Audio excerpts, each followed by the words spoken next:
Hey, Dr. Josh Wagner here with Patient Mastery, where we help great chiropractors become the go-to with more time off and doubling your profits.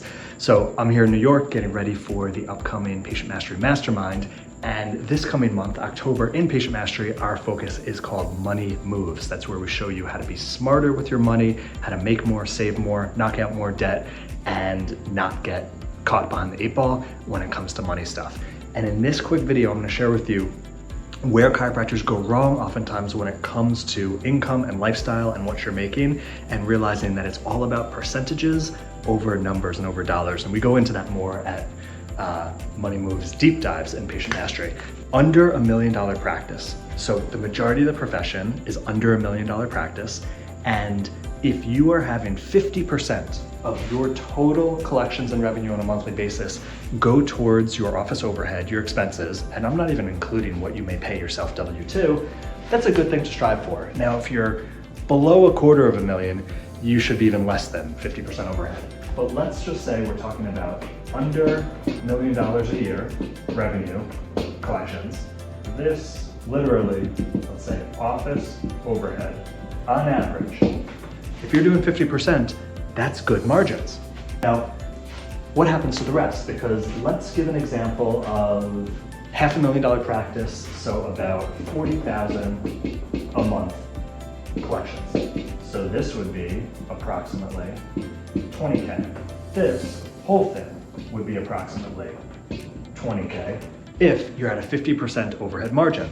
Now, this is where a lot of chiropractors go wrong. They think they have a 20K lifestyle and they don't factor in all of the other aspects of responsibility that you have when money comes into your life.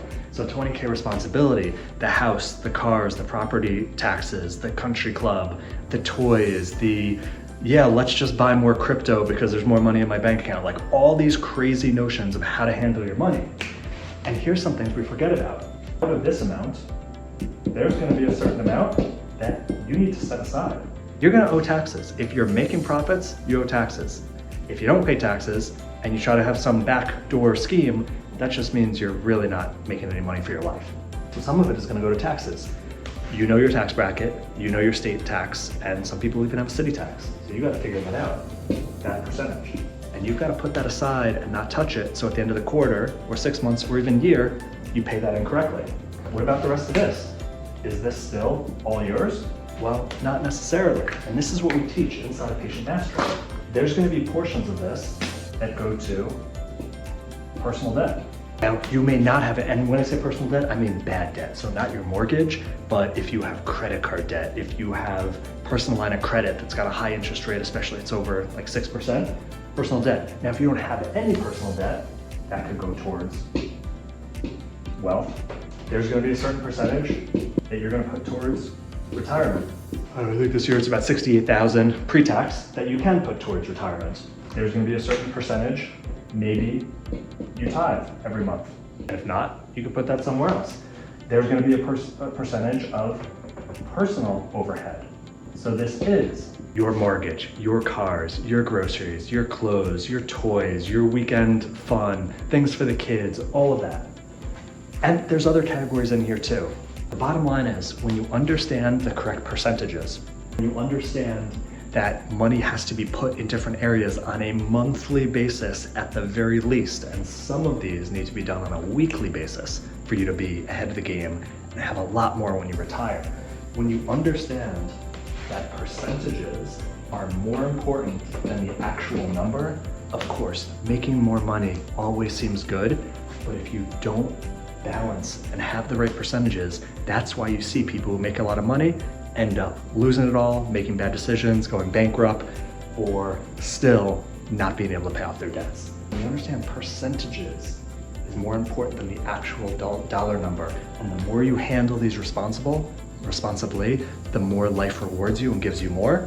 Keep going up. So this is what we're gonna get into in Patient Mastery Money Moves in October, as well as much deeper concepts. And this is also what we're giving away in the Financial Freedom Accelerator. If you're not in Patient Mastery yet, we show you how to do the 8-step cash flow. You can learn it in like 30, 40 minutes, and you do that every month, and that's gonna secure your future being far better than it could ever be trying to figure it out on your own, or thinking your bookkeeper, accountant, or financial advisor is gonna do it for you. They're not. Take this to heart. Biggest thing, if you think you can live on half of your collections a month, because the other half is overhead, you're living above your means. And you've got to rebalance what's going on.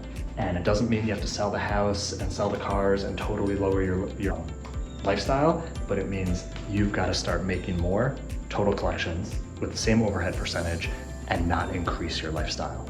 All right, great job. Keep helping people get back to their lives. We'll keep helping you have your best life.